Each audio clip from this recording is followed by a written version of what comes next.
Welcome to Daily Scripture Reading. I do not own the rights to this music. Ezekiel chapter 41. This is the English Standard Version. The inner temple. Then he brought me to the nave and measured the jambs. On each side 6 cubits was the breadth of the jambs, and the breadth of the entrance was 10 cubits, and the side walls of the entrance were 5 cubits on either side. And he measured the length of the nave, 40 cubits, and its breadth 20 cubits. Then he went into the inner room and measured the jambs of the entrance, 2 cubits, and the entrance 6 cubits, and the side walls on either side of the entrance 7 cubits. And he measured the length of the room 20 cubits, and its breadth 20 cubits, across the nave. And he said to me, "This is the most holy place." Then he measured the wall of the temple 6 cubits thick, and the breadth of the side chambers 4 cubits, all around the temple. And the side chambers were in 3 stories, one over another, 30 in each story. There were offsets all around the wall of the temple to serve as supports for the side chambers, so that they should not be supported by the wall of the temple. And it became broader as it went upward to the side chambers, because the temple was enclosed upward all around the temple.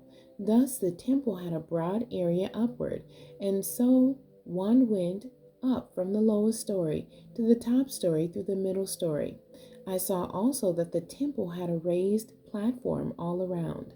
The foundations of the side chambers measured a full reed of 6 long cubits. The thickness of the outer wall of the side chambers was 5 cubits. The free space between the side chambers of the temple and the other chambers was a breadth of 20 cubits all around the temple on every side. And the doors of the side chambers opened on the free space, one door toward the north and another toward the south, and the breadth of the free space was 5 cubits all around. The building that was facing the separate yard on the west side was 70 cubits broad, and the wall of the building was 5 cubits thick all around, and its length 90 cubits. Then he measured the temple 100 cubits long, and the yard, and the building with its walls 100 cubits long. Also the breadth of the east front of the temple and the yard 100 cubits.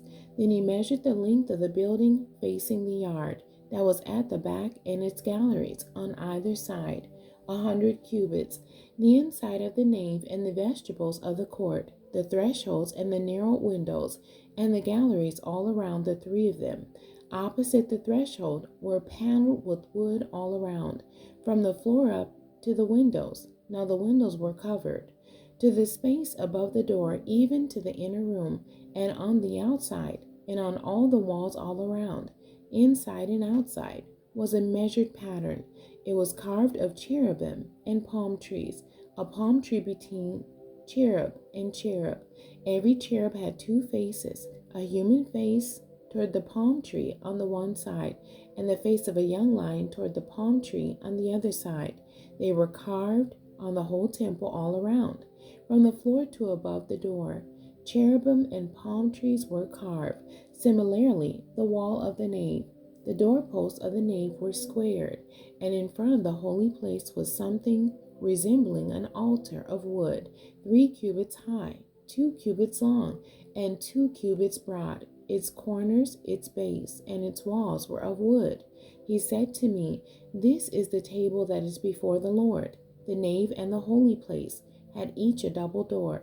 The double doors had 2 leaves apiece, 2 swinging leaves for each door, and on the doors of the nave were carved cherubim and palm trees, such as were carved on the walls, and there was a canopy of wood in front of the vestibule outside, and there were narrow windows and palm trees on either side, on the side walls of the vestibule, the side chambers of the temple, and the canopies. The end. God bless you, and thank you for joining me today.